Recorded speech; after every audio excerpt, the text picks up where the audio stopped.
hjertelig velkommen til den her dag, hvor vi skal prøve at rejse en masse penge til flygtninge i Kurdistan.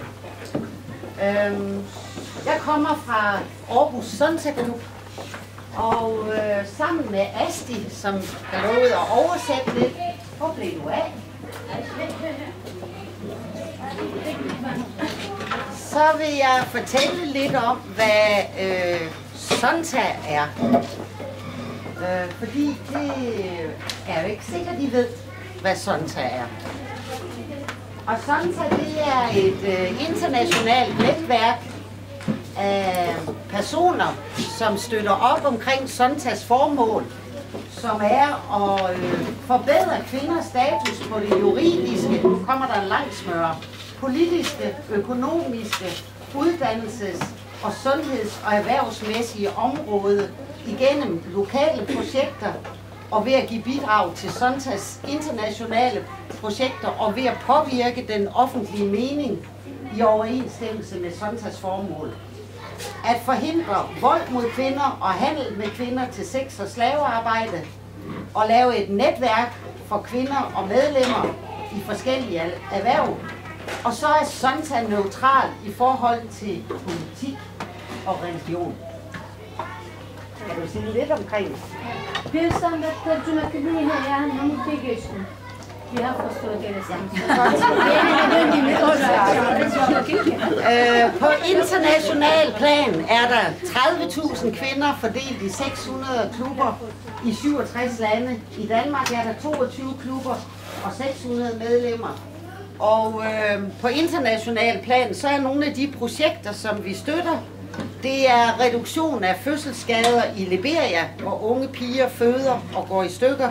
Så bliver de hjulpet til operation og til at komme i gang med et liv. Vores budget for de næste 2 år er $5.300.000, og det er de her penge, der bliver fordelt til de her projekter.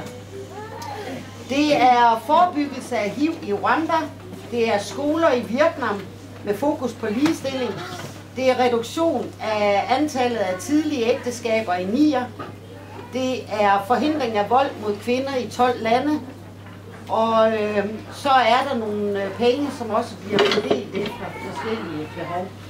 I Danmark, der har vi også på landsplan nogle projekter, vi støtter, og vi har tidligere lavet højskoler i Grønland for unge mødre, og det gør vi fortsat, men så har vi startet 2 nye projekter i det her 2 år. Vi deler det ind i 2 år ad gangen. Og det er en frivillig organisation, som taler med piger, der har problemer, inden de udvikler sig til noget alvorligt, som man kan henvende sig til anonymt. Det hedder Girl Talk. Det støtter vi de næste 2 år. Og så støtter vi igennem Dansk Kvindesamfunds Krisecenter et projekt, der hedder Tør du tale om det, hvor man tager hul på at snakke omkring vold i familier med børnene i skolen, og gør dem opmærksom på også at lære, hvad der er okay og hvad der ikke er okay. Og nu står vi her på den 8.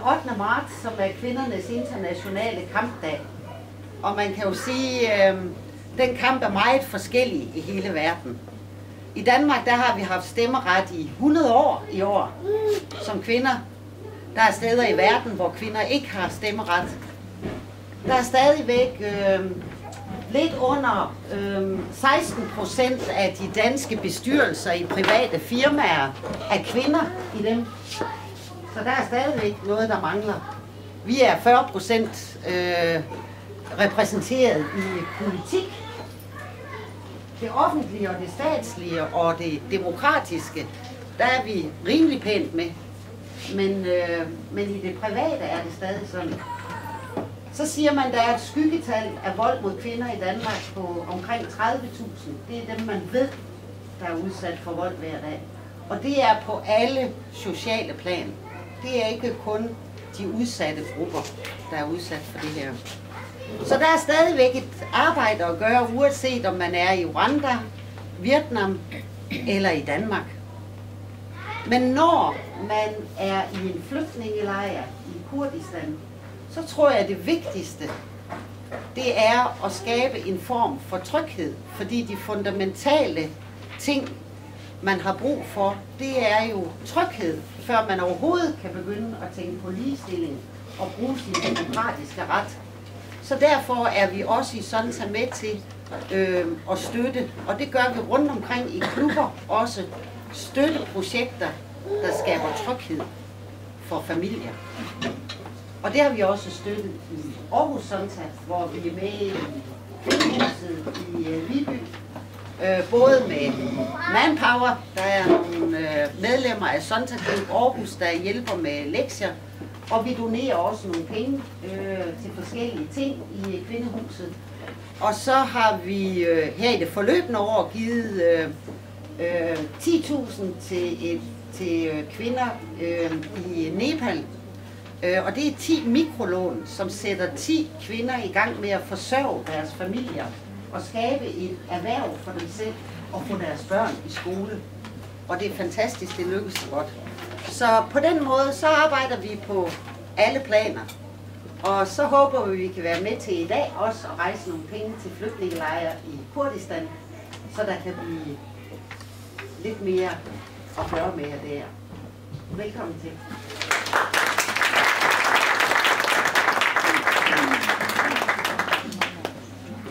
Kære venner, fra hjertet og for kurdisk kvinders vegne vil jeg gerne byde jer velkommen og takke jer dybt for jeres deltagelse i dag.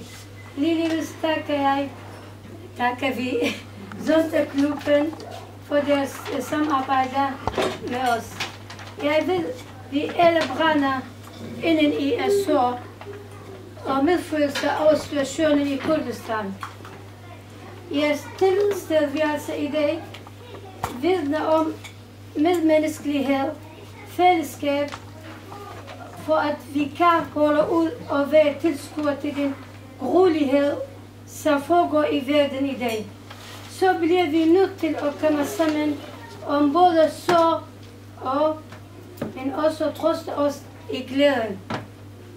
Ved at vi som et kurdisk folk aldrig vil kunne få taget fra os de værdier og traditioner, som beskriver os som et folk, nemlig at vi er et varmt, livsbekræftende, mangfoldigt, rummende og kærligt folkefærd, som desværre altid har skulle kæmpe for vores overlevelse.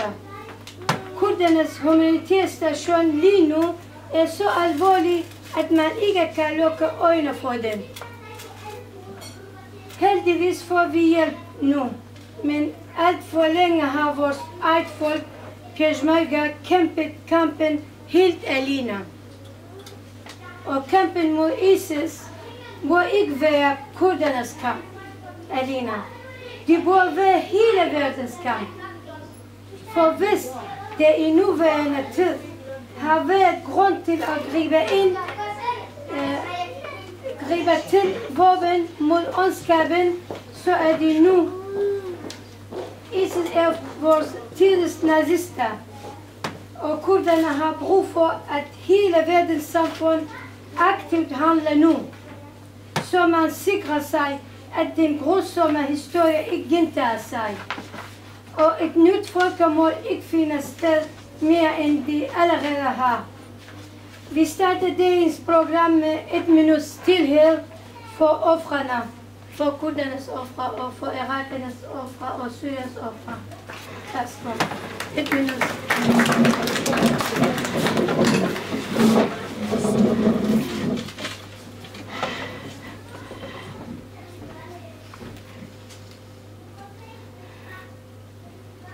Tak.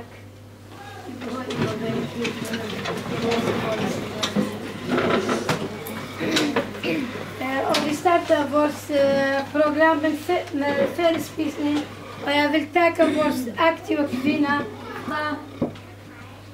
vores kurdiske kvinder, som står for madlavning. Og de er Shilan, Tirenç, Suhayla, Galavesh, Halma, Hana, Bakhan, Dilkash.